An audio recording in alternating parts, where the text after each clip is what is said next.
is beyond the azure blue. A God concealed from human sight. He tinted skies with heavenly hue and framed the worlds with his great might. There is a God. There is a God. He is love. What is Israel? Say, and then an open so ya that's okay. Accra at Yasefo. Voice of the Church. Ejumedia Church of Christ. Adi bro. Kwesiada anopebiano. And then an open so Masai Abawunche ebio. Eradi Israel. Say. Na watchi mu eda edi kan ye kwesiada no. Odi nyamesem na ehye osore a wasore no ase. Last week, ebra me ba wo nche no. Me ne oman no ebe kasa bebre e de fa ye ne ankasa ye man Ghana yi ho. Na wa wuta etie mi no. Me buta ya me de sa de ni nyina ene se. Asore te se me gina se me ye asore mu adwuma no. Asore ewo oman mu. It is a oman enya asomdwea. Asore no be den ene watumi a operate eye. Enti ne chase ye gina ye kan ye hobom. Na oman no eye yo ene oman no enkoso no. Eya ade a ye nyina ye de ye ho ebehyem na ye beboa ama ye man atumi anya enkoso. Hwe onipa biara otukwan efri Ghana emayi mu na otumi nya kwan ekọ abrochire amaman mu bi no sa wokwa akọhwe okwan a enkrofo afaso ade chechire wo man eniema a wo hwehwe se ebeye yedie ade ama wo man na wo sa wachi eba Ghana ha se ya enokwasem ni na eniema awreho papa na wo twetwe mu no bi afra me se ei na nanu de na obuafu paa o am se da bi anya abufuo ye fra no eni bere na mani abere ezan se oman no se ehwiegu a ehwiegu ye nyina ye na so na me saba meka ni nyina de me se se mumie nyai partisan politics NDC MPP sam no eku oman no na the more no aye ne ye temamufo ye gigi NDC MPP so no politicians no e na bre nyina ye de omosi akonkon oman ni sika no na emufa kese no akodi omo ho omno omadam fofo e na omabusuafo ho na oman no mu nipa bebrebe ni nyina no ne ye ho kire ye esan se ye nka no kre ye de party no akata ye niama afede ye Ghana ni hu no kware a ohu ba bia no kware ewo de menam kiro kronkron so kiro kronkron gidie so eka ne daa ne se tesambe a meka ensempɛn no se abai bi wo so a I cannot oppose that government. Christo ni no kwafo enko opposition. I don't have to develop hatred for the MPP. Neither should I do that for the NDC. Obi a wo Kenya mesam no, you should be objective. Wo gina mfimfin ana wo gina onyankopon asem a eno ena tumi dane enipa no eso. Omampani o sabe messenger a wadwuma mu o so brema so asema onyankopon asem a onyankopon be ye ni mu adwuma afedie Ghana asofo de ho akodondom party ama osofo kasa utimu se kasa ma party pa ene party asem ba ya na sofo be gina radio so all o different there all o chirechire mu e de akere me da papa wo tie me sansemi and last week me no be kan ho asam se yeman ene nyankopon esom a yesom no etwase ye hwa niema yie ne yeboa ema oman Ghana etumi nya enkoso enti me de mama amekasa antia NPP ana mama amekasa ama wo mo nso mama amekasa antia NDC ana mama amekasa ama wo mo demo me so me yo man ba ne ekoso wo man ni mo no be di mani ehunu bi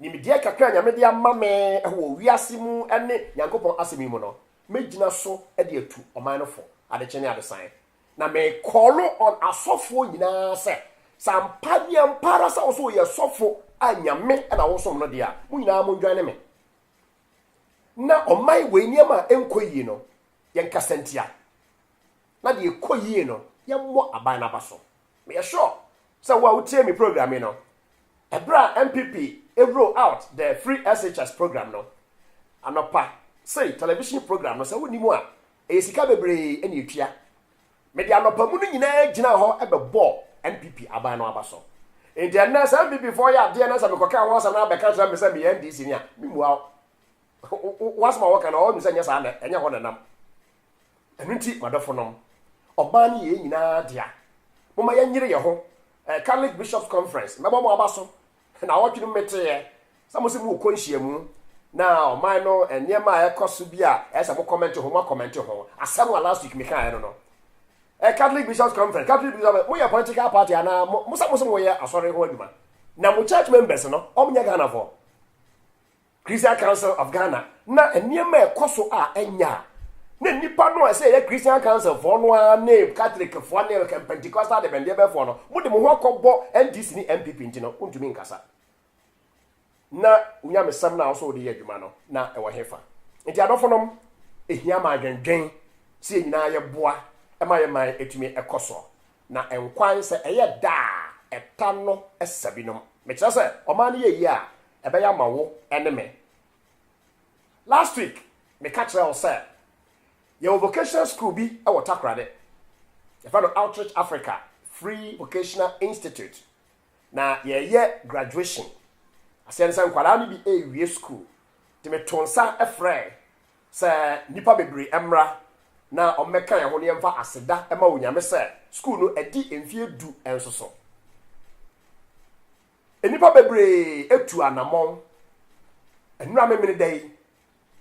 Empempem efri Ghana afana nyina ani empo amanone ani ye ebeda onyankopon ase wo a utumi ba bie no awrade nhiraw wo a wantumi ama bie no bomode na dakoro bi fa oni ebehwe eye school ya ne 10 years ni a ya nyi school fees biada na ye boa enkwara no wakwa hodo bebre eso na enura ni siye ewo ho no no awrade boa next week your program is so no. You be yin foni no kakra e de akyeramo. The full program no so no. You dey to YouTube eso. Ama obia atumi ahwebi. Ya me twa adwa gina so se wonim abofra bi a sebe na wofo afiri mu. Anan so se efie enye na nyame ade watumi awie JHS. Fa no bra be roll no e wo school nim ho. Na yemma no ensa no adwuma a yanyi school fees biara. Awrade adomo a owie school na se obobra pa o ye ne nyama nyina yi a tools a o de be hye na bra abase no ye de cha no kwa awrade bo next week no be hu sa na ma nyina bi na we hu afuto ne ye tu se asore e wo man mu no sa ne man kakra yi ne twa se ye nso ye de boa na nyai no ofisa wakasa me NDC ni me MPP ni e de internet e de na cha sa aban betuma ye ne ma we wiase nyina na asore ye je collection e free ehiafo ene asikafo ho ne boa collection no anu wie e de kosi school a na asori school fees no ne bo odin e chen oman e de is this fair eniema ya address ya bu ya ni agusu enso still yes ya person oman no eyeye no the church hypocrisy mu den and we need to talk about these things it's a radical wa utumi bae no and na kwesi ala no person wo Takoradi area ho a 9 o'clock pepepe ye koye Thanksgiving service e wo Takoradi Church of Christ e wo Banchiase a e ben Takoradi secondary school ho enti me ton sa from se bra na wasem bisa biara wo Bible mo nso so ebenya ekwan ne ne edi ho enkomo ebio awrade enhira anopai ebre kakra bi a edi manimo no mame no mfa ntoa ye na adesua the Bible is God's word no eso Bible no eye onyankopon asam na oman enchechiriye a me ne wadi ka aka ho asemi no oman biara opene so na ode ne fapem the foundation esi onyankopon asem so no sa oman no oboni be sese e thrive etumpon enu nti na ya na mani abre e wa tradifo a ate aduru yen e wo Ghana ha azani nkontompo fo a asɔre tete a ka kyerɛ sɛ ɔmo yɛ nkɔmhyɛfoɔ ne adeɛ wodi bible ho fɛw wodi nyankopɔn ho fɛw na ɔman a wontake onyankopɔn serious ɔman a yɛgyina nyankopɔn edi mu atwa nkurɔfoɔ gye nkurɔfoɔ sika ɛbɔ nkurɔfoɔ poo atete abusua ntam wo maame abayifo papa abayifo ho asɔfoɔ ne yɛwɔ obi bewu na wo a wo hyɛ nkɔm no wo de wo mu wo a wo so yɛ nkɔmhyɛni a wote Ghana ha ya wo so wabɛn no di 200 years ne mo yɛ nsɛm ma wo di emfie ahanu ne mo yɛ nsɛm ma wo mo de nim a nipa bebree enim onyankopɔn asɛm no ana mo de ada nipa ana mo agye nipa sika enti yɛka corruption no a wontumi nkasa politicians nko a ana yɛ corrupt ti yɛpɛ corruption no ne atu ase a womie nkwa so ɔdɛm hɔ John chapter 2 ɛhɔ na Yesu di ka akɔɛ na wɔde aba ɛna kɔto asɔrefoɔ mpanimfoɔ so ɛdeɛ na no wɔn yɛ ebisɛ they were trying to make money ɛwɔ Nyankopɔn efie they were trying to do business ɛwɔ Nyankopɔn fie asa wɔ yɛ America no menkɔ Bible mu na hɔ it is in your Bible John chapter 2 the only time we saw Jesus were you so furious and angry no twe aba ɛde bo nipa ɛyɛ bra na nipa ba so ɔdane Nyankopɔn asɛm na ɔde esikasɛm ɛnɛ the television yisu nyinaa asɔfo nko na agye ɛyɛ abramenkyɛn ɛho ɛne yɛte ɛwɔ Ghana ha na me ka kyerɛ na the the Bible is truly God's word yɛnyi Bible no ani ɛna onyame a ɔwɔ Bible ni mu nso so yɛmpɛ sɛ yɛgye no die na sɛ yɛgye Onyankopɔn no a Bible ka no ho asɛm no edi na Bible no ankasa sɛ yɛgye di a me nua adɔfo enke nipa besuro sɛ yɛbɛbɔ Onyankopɔn din nipa bia wɔ sintɔ ɛne mmerɛyɔ me wɔ sintɔ wo a wotie me wɔ sintɔ ɛno yɛ wo wabrabom na sɛ wo mu adeɛ na wo mfɛre adeɛ na wokɔfa Bible onyame nwoma no ɛna wo de daadaa nipa wɔ asase so deɛ me nua asɛm no mu odu emu odu papa na de me ka kyerɛ na dɔpɛ ne sɛ Ghana man ade yɛfa pem ebesi onyame asɛm a ɛyɛ nokura yi so a enka yɛ mɛn enka besi yɛn yie wonim wonim bibi kakra ɛfa United States of America ɛho no America Constitution a wɔn di bu wɔn man no America enya independence every British for 1776 yɛwɔ 2018 mo tifrim te 1776 every 2018 emo na hwɛ the number of years a wunya these are the years America for a practice democracy na de ntia ya me kasa denden de kyerɛ ya maamu amanyɔfoɔ ne sɛ majority of our politicians no sɛ ɛnyɛ United Kingdom ɛna ɔkɔ school United States enti ɛyɛ boapayɔ anasa trimɔden ana Ghana any Africa politicians yɛbɔ yɛn ho yɛnim bibia now yɛyɛ nneɛma contrary to what we know ɛna yɛ man no atia pansan ɛna yɛ succeed sɛ ɛbɛdaadaa the populace no ama wɔn support NDC MPP na yɛko ɛde ma wɔn nneɛma ɛdi hɔ kwan sɛ yɛbɔ yɛn nsam ɛma no ne yɛbɔ yɛn nsam ɛde ma the answer say yɛfrɛ no honorable no ne yɛfrɛ no honorable bɛn nipa dasani a yɛde honorable ato so kasa efiri wɔnum ɛba kasa efiri wɔnum epie kwatra radio so kwatra television so honorable aseɛ ne sɛn ɔdɔ papa a wotie me na kristo som no ayɛ na nkrɔfo dwane firi ho no woyɛ dan Bible no a make impact ɛwɔ nipa brabom yɛkɔ school nkwara nketenkete no secondary schools and nasefo no sabe sabrantie ekohwehwe ababaawa bi sabe opene na twempena na sa ne nsa eka sa ababaawa no a ode hohoa ne ho o hia na danfofo mema no a o kyerɛkyerɛ mu amobi ate ase sɛ oh Cecilia sabe oye my girlfriend na kyerɛ sɛ oye wayɛ ade pa impact Bible anya ɛwɔ nipa abrabɔ so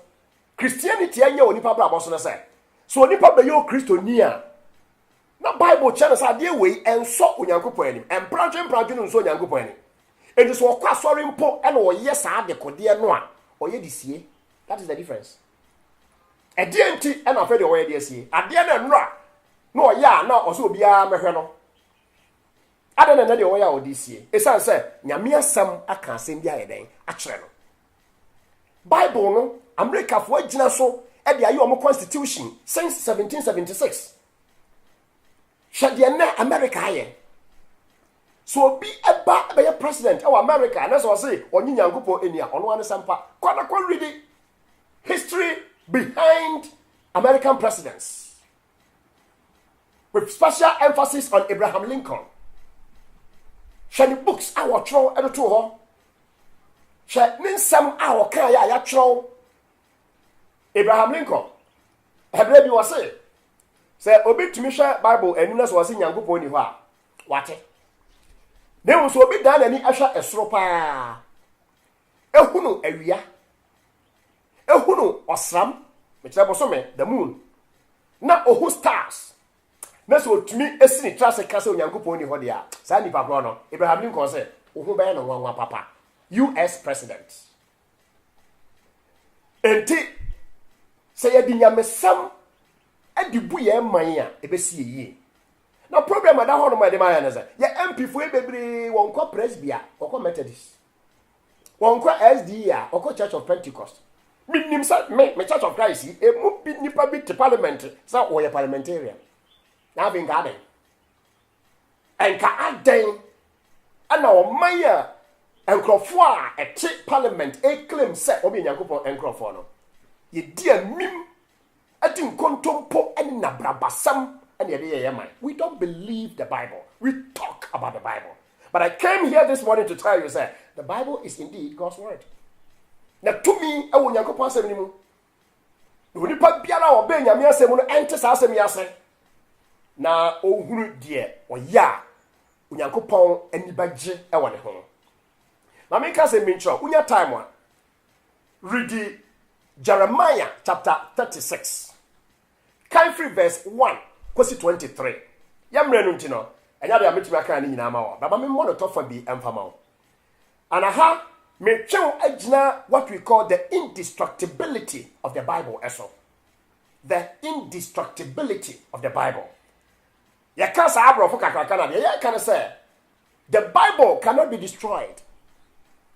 And to my for Abraham Ben Moshe, Michel, Masasa Sebio, and no airborne como, when no one for common sense for. Say, a colasso of the cocoa, and one. Yet to Damram near the Atrano. Michel Moya, yes, I be an Bible free Yamanasa for now, some beside the Monfino crown is a. What by then what to me destroy Bible? So many people and are making attempt in history. Say on discredit the Bible. Now on making attempt say on destroy Bible no crime and everyone. Now so anye ye. Me therefore wo tie me. Na no kwasem a ewo ho no me say. Bible mu enwoma ye friend the book of Jeremiah. E ho say na me no okay. Jeremiah 36 no. So okay kan ya story na wo ho na me dey ma we. The book of Jeremiah no ewo holy scriptures mu say ya no. Story na ewo chapter 36 o Jeremiah no e ka kira o say the present book of Jeremiah no the second edition. The first one no Jeremiah e kira no. Ohini Jehoiakim afa kwan bi so. Bible so the pen knife no twitwa papers book no twitwa na pieces na ye soja e no di gum e na ade enuma ni nyina ya dai e hye. The indestructibility of the Bible na me no ka ho asem say Jehoiakim yes ade we no and the Bible no da ho no you need the book of Jeremiah one na ewom and one am second kind no. So many people and I'm making attempt to say one make can someone to Bible so now what pekwa bi so dey discredit enwoma no what pekwa bi so be destroy no enye yie. Jeremiah 31 manika verse 1 nko enchro. Now it came to pass in the 4th year of Jehoiakim the son of Josiah king of Judah that this word came to Jeremiah from the Lord saying in verse 2 take a scroll of a book and write on it all the words that I have spoken to you against Israel, against Judah, and against all the nations from the day I spoke to you, from the days of Josiah even to this day. So Yankopon commission the prophet no say on throw and someone who wrote Yankopon at the Emma Jeremiah no on throw e book mu And the brain in America was like Ghana had any single prophet or ha. Sabe prophet papa or Bible winning and almost some year try. So we want what would you prophet ya watch dear our year prominent or Bible mono Elijah and Elisha and so ministry in I can't want some Bible anymore. India metra makwala mekan zemeza we a prophet. What the prophet ya so Bible? Whatever what you mean. When you go post Jeremiah, as someone pass a work Israel when you are seeing na pass a tro. Jeremiah enya daje ama someone ya make catch any na what try. Me try bi nyasa and the book of Jeremiah. Na so sabe na ohene Jehoiakim ana no di Judah abusua no so. Ana Judah man no so. Ebra okenkan ensemo a ewo Jeremiah nwoma ni mu. Say Jeremiah eka asodin a Israel for yo. Ani wiase amama no eyo. Ani abufuo a Onyankopon de beba enipa so no. Verse 23 of Jeremiah chapter 36 said, and it happened when Jehudi had read 3 or 4 columns that the king cut it with the scribe's knife and cast it into the fire that was on the hearth until all the scroll was consumed in the fire that was on the hearth. That was the first edition of the book of Jeremiah. To me, Ben now also say, "Oh no, your hene." It's not Genesis or Chicha, a woman one, Udifo natural no. Na ya bo jatana, near dia tum na say a share, then you go pass some not just a ashe. Baby, you catch us small for Paul. You see, it is hard for you to kick against the goats. It is hard for you to kick against the pricks. Onipa biara, I will make an attempt. So ben negate the message of the Bible. Obey discredit the Bible. Not just obey to destroy Bible, no. Throughout history, no. Oh, ya. Anye ye, enti abrante ben mushe. Onyankopon, abuane se watu miya kozuku bi kakra. Be careful. You cannot succeed. That is the truth. Ani wo mu disa ane manachi nyina. Na owura bi aka, abele kodu be we say, and a Bible na contradict na ho. Bible na contradict na ho. People do not run away from the Bible because it contradicts itself. Rather, people run away from the Bible because the Bible contradicts them. Let me repeat that. People do not run away from the Bible because the Bible contradicts itself. Rather, people run away from the Bible because the Bible contradicts them. What you say? And the Bible no crash has say you can no beka nyam san ye the Bible. Ade a won tiase no emfa no contradiction. Ade a won tiase no emfa no contradiction. The wiase no wa hu biara se wo ko akowuram kosua bibia na wo bo wadwen po se nye nokura bi na wo kwohwehwe nebo mistakes ana wo hwehwe dia any mistakes no wo benya eno nko na abenya wo wiase. Mame ma so make contradictions in the Bible no. Mame nka asam kitwa we say nchon. Wa hu no sa bra bi atwam no Ghana cedis ya na yedie. Ya ka 10,000. Me kwata ade a me say me to ade we, ya say 10,000. Ana President Kufuor ebae. Obae kodu ba bi no ana oso obaye cedi redenomination.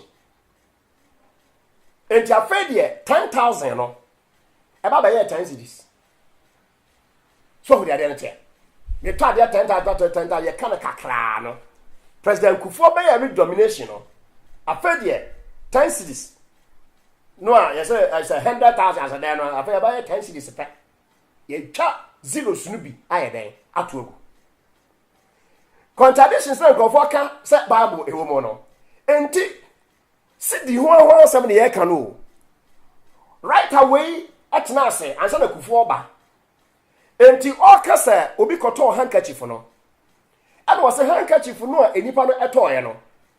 Or to 100,000 cedis. Kufuor ebres wechi no. Obi cho ade no a was say instead of 100,000 no. Was say ade no akwa no eto no 10 cedis. Was say hey, we 100 and a we 10. It's a contradiction. And a contradiction, one wa bon. Una wunya daji and research it well. E me hu say e bre bi atwa mu no na 10 cedis e 100,000. Oh Ghana. Una won hwe wunya daji hwehwe mu. sa contradiction eba Bible mu a emfiri Nyankopɔn ye nipa ye betwe mistakes etianam sa Bible no afa translations na fa nipa ensem nti there was spelling mistakes kura wo ho ebetumi asi na no no kyerɛ sɛ Bible no mfiri Nyankopɔn daily graphic eba aga na ha ene enti sa kwa kenka daily graphic e kodu baabi na ye wo typological mistake typing mistake bi e wo ho a eno no ma asɛm a graphic aka nyina anya no kore wo be wiase what say me bi da text messages na ye de adwuma e wo wiase na on say wo phone no so no ye wo bia bi ho no mo a predict spelling enti kuma se na abasa wo ka wonya bo ku pa wo say ono a machine no ano ato aso wodi baba ho so no wo ka kuma se na wo ka no wodi to aso apɛ no akwa no kuma wood se wani amba ho so pa wo say ne message ni kwama obi a already a kuma wood no be hu enso nya no na o mi ni ye eno no kyerɛ sɛ message akwansa ne ye nyina no enye ye kɔni ye ko bisa ho asɛm ne ye kyerɛkyerɛ mu am yetumi ate asɛ mi na adafo a wotia me eni papa bebre atra asase so a ɔmaje Bible adie ahemfo pi age Bible adi adibu ɔmo man ama esi ɔmo yie medical doctors age Bible adi akɔ so practice ɔmo medicine lawyers age Bible adi wajo Nyankopɔn wɔtɔ akonkom na di ade bɔ wɔn bra ɛwɔ ewiase mu animdifo no wonim sɛ emu baako anase emu bi ɛne astrologers ana wɔn wɔ nimdeɛ ɛwɔ nsoroma ɛwɔ soro no otumi kenkan nsoroma ɔhwɛ nsoroma no mu a na ade a ebesi wɔ kyena no otumi ka ho asɛm ɛbra yewura Yesu Kristo yɛ wo no ɛnyɛ astrologers ɛna hwɛ soro hum sɛ nsoroma wei this is the message our day bread na sɛ ɔde toto Bible ne ho a ɛne na owura no ɛsɛ ɔbɛgye wiase nkwa no ɔno ne nsoroma ɛna wɔ hɔ yi astrologers in the Bible astrologers ɛwɔ wiase no bebree ɛbɛgye Onyankopɔn edie enti wo a wo se wonyi Onyankopɔn ni ɛne wo a wo se wonyi Bible enie no meka kyerɛ ɔne sɛ enipa enkrankura bebree ɛna agye Nyankopɔn asɛm na tom ɛde abɔ wɔn bra na Bible no nso ehyepo onipa wabrabɔ ɛwɔ asase so edipa pii ɛna ɛnam Bible nti wɔn ayɛ a better people ɛwɔ asase so afutuo a Bible ɛde ma nipa sɛ ɔso bɛdi akyire a ɛbɛboa wo sɛ ɛnkyerɛkyerɛ a Bible nimba sɛ ɔso bɛdi akyire a ɛbɛboa wo sɛ etimi ba bɛka kyerɛw ɛnɛ sɛ Bible no yɛ Onyankopɔn asɛm wo make attempt sɛ ɔbɛ destroy a ɛnyɛ yie Bible no ɛda hɔ no wasase so ya translate into 2,000 different languages and dialects mo book bia ni wiase ayɛ no saa fatu trim there is no book in this world ya translate into 2,000 different languages and dialects Bible no am wo komo atumo say yes ade no efiri Nyankopɔn internal evidences and external evidences enyina pointed to the fact that the Bible is really God's word internal evidences say ono Bible no dey na waka e de fa no ho yewura Yesu Luke 21 and verse 33 was say heaven and earth shall pass away but my word shall never pass away osoro ni asase betwam na mensam de entwam da etina Bible no a survival over the years e de bepom sa abre hwehwɛ Onyankopɔn kyerɛ kwan hwɔtwerɛ kronkron ni mu na hwɛ abakɔsɛm a Bible ka ho asɛm sɛ ɛyɛ inaccurate ana hwɛ geography a ɛwɔ Bible mu hwɛ mathematics a ɛwɔ Bible mu almost subject biara ɛna nipa yi a ɛna shape ewiase no sɛ wo bie wɔ nipa na ɔde kɔwura Bible mu a wobɛhu ni nyinaa ɛwɔ mu fɛfɛɛfɛ wini adɔfo a wɔte ma bɛpem saa abrɛ menam nyame sam so ɛka kyerɛ sɛ hwɛ yie ɛna wɔanante ɛwɔ wiase mu ɛwɔ wankasa onyansa mu onyame ɛde Bible no ama yɛn sɛ yɛnhwɛm na yɛmfa mo yɛ bra na sa sorry ana wo so wo ya wo so yɛ sɔfo no Bible ana yɛ Christopher yɛ constitution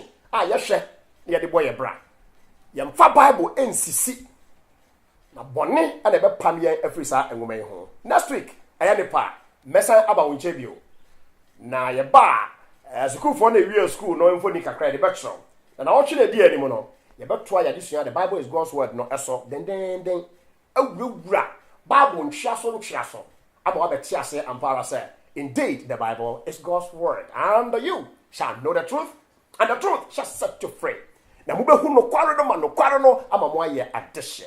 Onyankopɔn nhyira wo sa na pɛ wɔtie me. Next week ɛyɛ ne pa yɛbɛsan aba wo nkyɛn ebio. The churches of Christ salute you and good morning. God richly bless you. And we survive from the start.